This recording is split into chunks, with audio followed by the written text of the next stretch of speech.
Hello students, welcome to the math channel. पिछले 4 videos में हमने रेशनल नंबर्स कंप्लीट कर लिया था।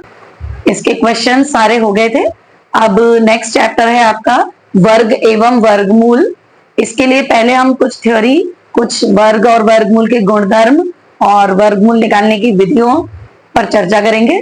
उसके बाद ही हम क्वेश्चंस पर प्रोसीड करेंगे। तो चलिए स्टार्ट करते हैं। वर्ग किसी संख्या को स्वयं से गुणा करने पर प्राप्त गुणनफल को उस संख्या का वर्ग कहते हैं। जैसे 3 का 3 से ही गुणा कर रही हूं, तो 3 गुणा 3 हुआ 9, तो 3 का वर्ग कहलाएगा 9। इसी प्रकार 8 का वर्ग कहलाएगा 64, x का वर्ग कहलाएगा एक्स स्क्वायर, यानी x पर घात होगी 2। इसी प्रकार वर्गमूल की परिभाषा क्या है?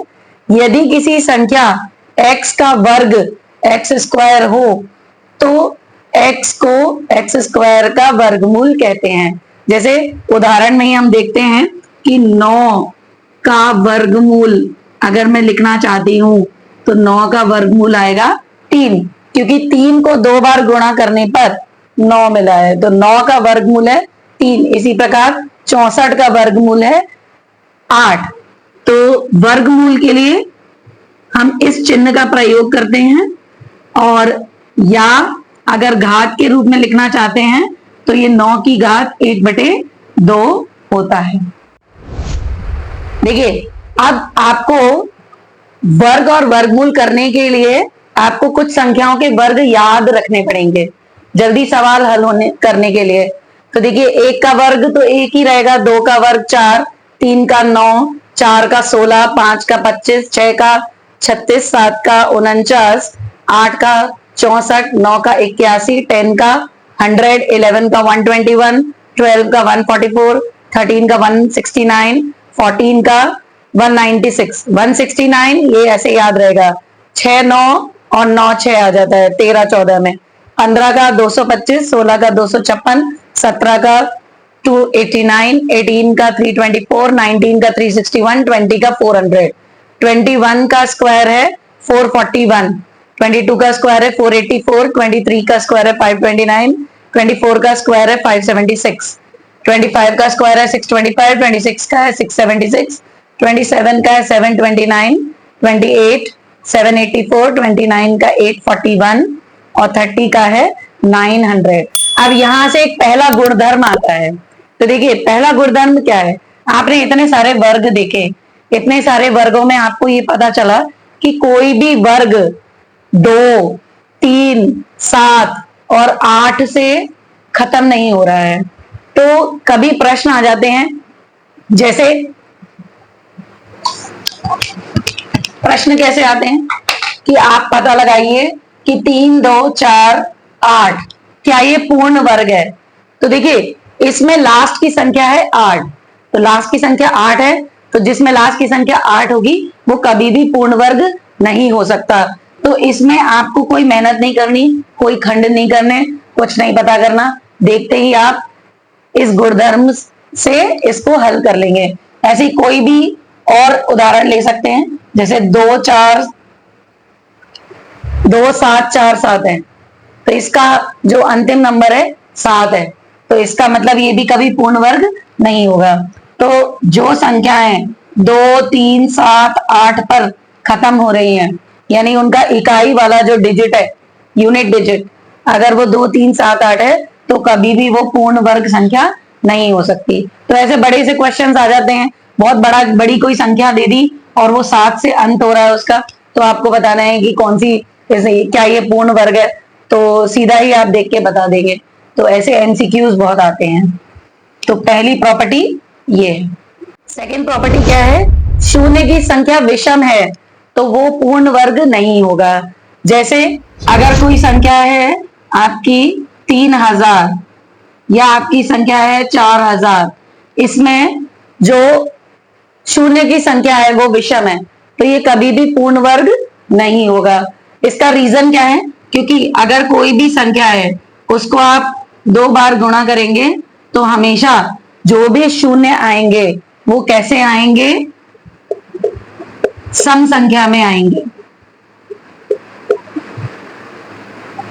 ठीक है, तो अगर शून्य वाली संख्या है तो उसमें जो शून्य है वो सम संख्या में होने चाहिए, तभी वो पूर्ण वर्ग होगी। नहीं तो हम इन संख्याओं को 4000 है, 8000 है, इन्हें हम देखते ही बता देंगे कि ये पूर्ण वर्ग नहीं है। अगला जो प्रॉपर्टी है, अगर सम संख्याएं हैं उनका वर्ग हमेशा सम रहेगा और विषम संख्याओं का वर्ग सदैव विषम रहेगा। इसका उदाहरण हम देख लेते हैं। कोई भी सम संख्या लेते हैं, जैसे मान लीजिए हमने 12 ली, तो 12 एक सम संख्या है। जैसे कि मैंने पिछले वीडियो में भी बताया था, सम संख्या वो होती है जो 2 से पूर्णतः विभाजित हो जाती हैं, या जिनका अंतिम संख्या 0, 2, 4, 6, 8 ऐसे होती है। तो 12 का वर्ग होगा 144, तो इसका मतलब 144 भी सम संख्या है। इसी प्रकार और भी ले सकते हैं हम, 16 का वर्ग लेंगे तो 256, वो भी सम संख्या है। इसी प्रकार अगर मैं विषम संख्या लेती हूँ, मान लीजिए 11 लेती हूँ, तो उसका वर्ग 121 आता है, वो भी सदैव विषम ही है। इसी प्रकार अगर मैं 15 का वर्ग कर रही हूं तो आंसर आ रहा है 225, अर्थात ये भी विषम संख्या है। ठीक है, नेक्स्ट प्रॉपर्टी है, संख्या n और n+1 के वर्गों के मध्य 2n प्राकृत संख्याएं होती हैं। इसका मतलब क्या हुआ, जैसे मान लीजिए मैं n ले लेती हूँ 5 और n+1 ले लेती हूँ 6, क्योंकि n+1 का मतलब उससे अगली संख्या ही है। इसके वर्गों के मध्य, इसके वर्ग हुआ 25 और 36, इसके मध्य कितनी संख्याएं होंगी? तो हम डायरेक्टली कैसे निकाल सकते हैं, 2 गुणा 5 कर यानी 10 संख्याएं होंगी। आप चेक कर सकते हैं, 26, 27, 28, 29, 30, 31, 32, 33, 34, 35, 1, 2, 3, 4, 5, 6, 7, 8, 9, 10।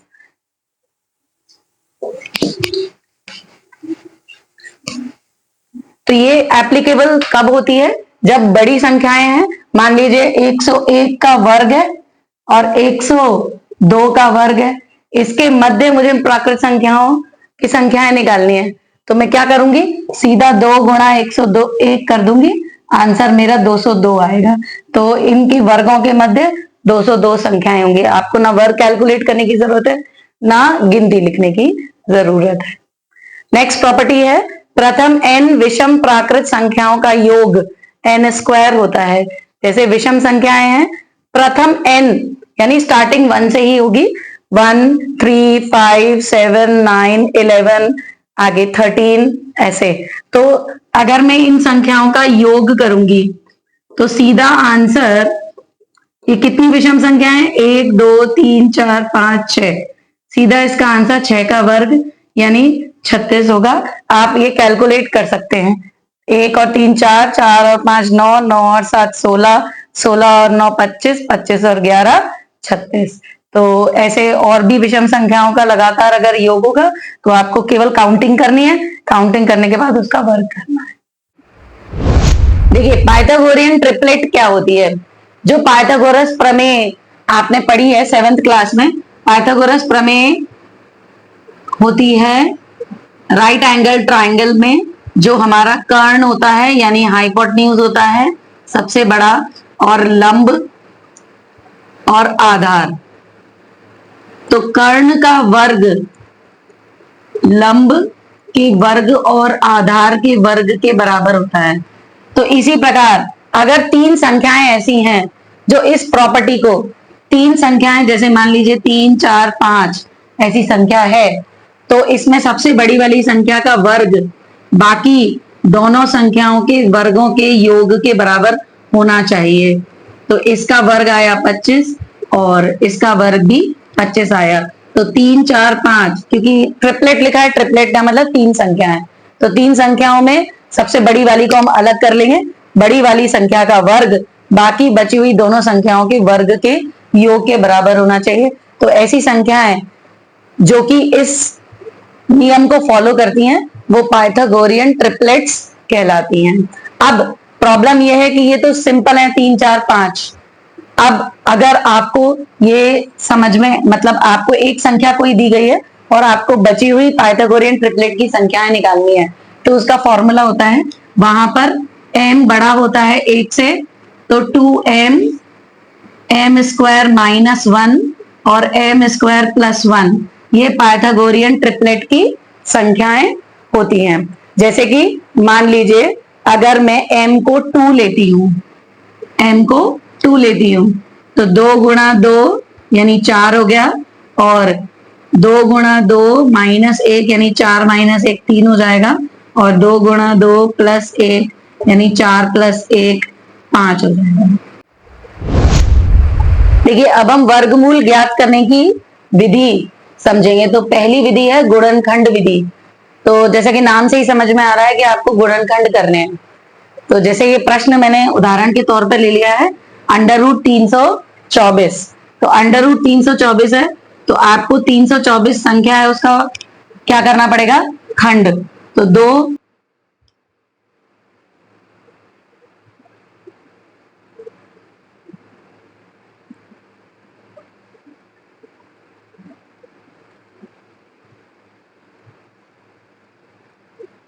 ये आपके खंड हो गए। तो आप अंडर रूट 324 को क्या लिखेंगे, अंडर रूट 2 गुणा 2 गुणा 3 गुणा 3 गुणा 3 गुणा 3। तो यहां पर जो पेयर्स होते हैं, पेयर में से एक हम बाहर ले लेते हैं।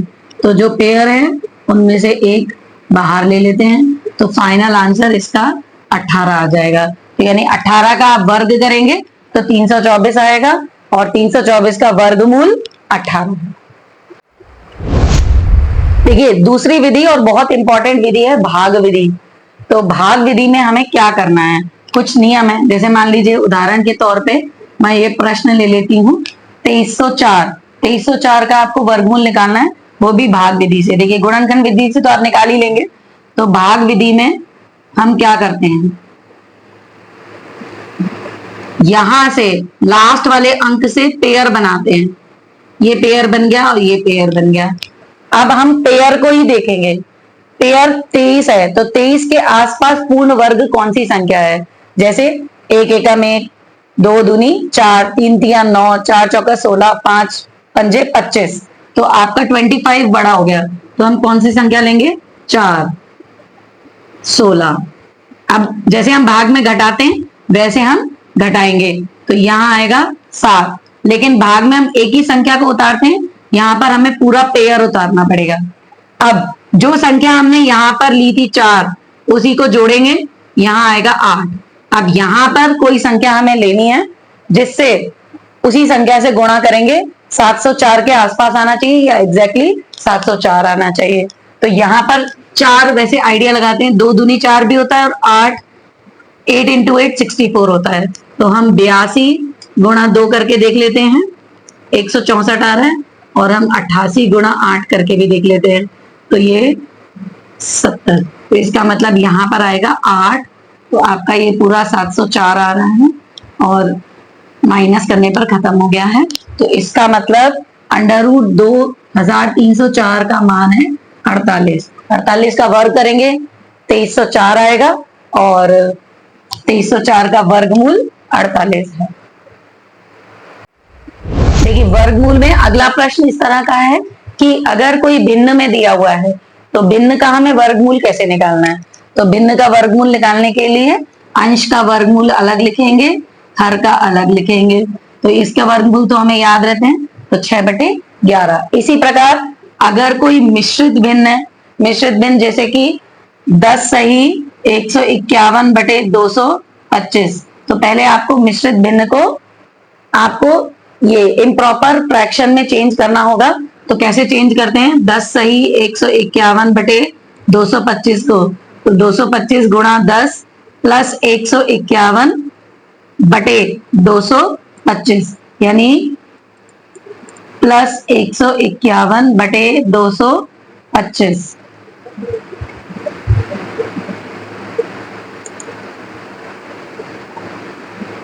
तो अब आपका सवाल ये चेंज हो गया 2401/225। तो अभी पिछले उदाहरण में मैंने बताया कि अगर भिन्न में है तो अंश का अलग से करेंगे और हर का अलग से। तो देखिए ये तो आपको याद ही होगा, 225 का अंडर रूट तो 15 रहेगा, और इसका अंडर रूट हम भाग विधि से निकाल लेते हैं। तो कैसे निकालेंगे, दोबारा से रिवीजन हो जाएगा आपका। ये हमने पेयर बनाए, 24 वही 4, 16 आएगा, कितना बचेगा 801, यहाँ पर 8, यहाँ पर 4 और यहाँ पर 8। अब किसका 1, यानी या तो 81 गुणा 1 होगा, 81 तो नहीं है, 9 गुणा 9 करेंगे तो 9 बार जाके 801 आ जाएगा। तो इसका वर्गमूल 49 रहेगा। देखिए इसमें आंसर आपका इम्प्रॉपर फ्रैक्शन में आ रहा है, तो इसे फिर से हमें मिश्रित भिन्न में कन्वर्ट करना पड़ेगा। तो 15 तिया 45 और 3 सही 4/15 इसका आंसर होगा। देखिए अगर दशमलव संख्या है तो दशमलव संख्या का वर्गमूल हम कैसे निकालेंगे? तो पहले दशमलव संख्या में हम दशमलव को हटाएंगे और उसके हिसाब से यहाँ जीरोस लिख लेंगे। यहाँ पर दशमलव के बाद 4 संख्या हैं, तो यहाँ 4 जीरोस आएंगे। तो दोबारा से वही नियम का उपयोग करेंगे। अब हमें 4, 6, 2, 2, 5 इसका वर्गमूल निकालना है। भाग विधि से निकालेंगे तो देखिए यहाँ पर 2 तो पेयर बन गए, लेकिन इसका पेयर नहीं बना, तो हम 4 ही लेंगे पहली संख्या। तो 1 एकम 1, 2 दूनी 4, तो 2 दूनी 4 ये माइनस होके खत्म हो गया। अब हमें एक संख्या नहीं उतारनी है, पूरा पेयर उतारना है और यहाँ पर +2 करेंगे तो 4 आएगा। अब देखिए 41 गुणा 1 करेंगे तो 41 आएगा, और अगर हम यहाँ पर 2 लगाएंगे तो बड़ी संख्या आ गई 84 आ गया। तो हम 2 नहीं लेंगे, 1 ही लेंगे यहाँ पर, तो ये 41 आएगा। यहाँ 2 में से 1 जाएंगे 1, 6 में से 4 गए 2। अब फिर से हम पूरा पेयर उतारेंगे, ये 2125 हो गया। यहाँ पर हमने अपनी तरफ से 1 लिया था तो 1 ऐड करेंगे तो ये 42 हो गया। अब यहाँ पर एक संख्या ऐड करेंगे, तो देखिए अंत में 5 आ रहा है, तो 5 गुणा 5 25 होता है। तो हम ट्राई करके देख लेते हैं 5। देखिए 5 करने पर ये आपका आंसर 2125 आ गया। तो इसका मतलब इसका वर्गमूल हुआ 215, और यहाँ पर सम संख्या में 0 है तो उनके आधे कर दीजिए, तो ये 100 इसका वर्गमूल हो जाएगा। तो आंसर आएगा 2.15। एक और बहुत इंपॉर्टेंट प्रॉपर्टी है जो कि हमें बहुविकल्पीय प्रश्नों में सहायक रहेगी। तो इस प्रॉपर्टी में क्या है कि वो डायरेक्ट क्वेश्चन पूछ लेते हैं कि कोई भी संख्या, कोई भी नंबर दे दिया, तो वो ये पूछते हैं सवाल में कि इसके वर्गमूल में कितनी संख्याएं होंगी। तो जैसे अगर n सम संख्या है, सम संख्याओं वाली संख्या है, यानी जो संख्या है उसमें डिजिट्स अगर सम संख्या में है तो उसके वर्गमूल में n/2 संख्याएं होंगी। इसी प्रकार अगर n विषम है तो उसके वर्गमूल में n+1/2 संख्याएं होंगी। जैसे उदाहरण के तौर पर मैं आपको बता देती हूँ कि 1225 है, 1225 में 4 अंक हैं, 4 यानी सम है, तो यानी 4/2 यानी 2 अंक होंगे इसके वर्गमूल में। इसी प्रकार यहाँ पर 14641 ये विषम है, इसमें संख्याएं 1, 2, 3, 4, 5 हैं, तो 5 अंक विषम है, तो इसका मतलब इसके वर्गमूल में 5 + 1/2 यानी 6/2 यानी 3 संख्याएं होंगी। तो हम डायरेक्ट ये क्वेश्चन करेंगे। देखिए इस वीडियो में हमने सारी प्रॉपर्टीज और सारे प्रश्नों के तरीके कर लिए हैं। बस इसमें एक और तरीके के प्रश्न आते हैं जिसमें बोला जाता है कि कोई संख्या आपको दी गई है और उसमें हम क्या गुणा करें या क्या भाग करें कि वो पूर्ण वर्ग संख्या बन जाए। तो गुणा और भाग का जब भी क्वेश्चन आएगा तो हमें गुणनखंड विधि का उपयोग करना है, और क्या जोड़ें और क्या घटाएं, इस तरह का कोई क्वेश्चन आता है जोड़ने और घटाने का, तो हमें भाग विधि का उपयोग करना पड़ेगा। तो जैसे जब हम प्रश्न हल करेंगे, अगर उनमें कोई प्रश्न आएगा तो हम आपको उसको हल करना बताएंगे। तो आशा है कि आपको वर्ग एवं वर्गमूल की प्रॉपर्टीज और कुछ इंपॉर्टेंट पॉइंट्स समझ में आए होंगे। वीडियो अच्छा लगा हो तो लाइक करें, चैनल को सब्सक्राइब करें।